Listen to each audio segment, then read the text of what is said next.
你看啊，因为周五他有4个地方说要计划开始入俄公投，卢甘斯特、顿涅茨克啊、赫尔松和扎波罗热。之前只是卢甘斯克和顿涅茨克，现在又多加了2个地方，看到没有啊？很多人说乌克兰的收复失地都已经收复的差不多了，他们的打法和这边不一样，他只要说所谓的当局控制当局就行了，州的什么州长或只要控制这个就行了，然后就公投100%通过嘛，那还用问？为啥？你就算投不入俄，他把你的票不计算，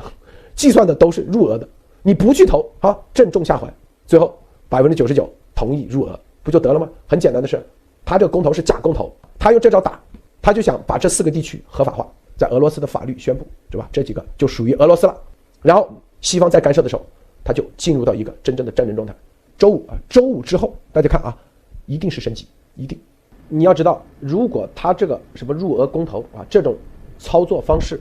一旦成为合法化的话啊，那接下来所有的东欧国家啊，甚至德国都有可能啊，就以前东德部分都有可能用这种操作方式，一个啊，给他给干掉了啊。你接下来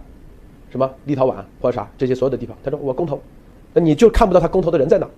但我不管你有没有看到，明白不？你不能证明我这个公投是假的，你哪个眼看到？就跟丫头那个耍赖抵赖一个概念，对，强行表演公投，就是把你的美国的法律、国际的法律玩到极致啊！你那时候再说他的公投是假的，我跟他说你是污蔑，你是阴谋论，因为那已经属于俄罗斯的领土了，因为公投嘛入俄就属于俄罗斯领土的情况下，你在他那个，他就说你谁支持我直接用原子弹干你，就这意思。你以为你入侵了俄罗斯，你就要进攻俄罗斯，就是这4个州他不用考虑了，公投过直接就大兵压境啊！接下来可能就是波罗的海的国家来吃这几个国家了啊，就一步一步蚕食。所以他今天准备的30万啊，准备的所谓的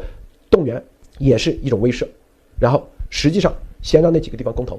过了以后看你北约的反应。如果北约没有反应，那接下来他知道他的核威慑是管用的，知道他们是真正怕的是俄罗斯的这个核威慑，这就是他的打法。就第2阶段啊，就是强行啊，严格意义上就是2月4号第1阶段。上次啊，什么上合会议第2阶段，这就是我现在知道了习为什么一定要在那一天要去那里商量这个邪恶的事，知道吧？啊。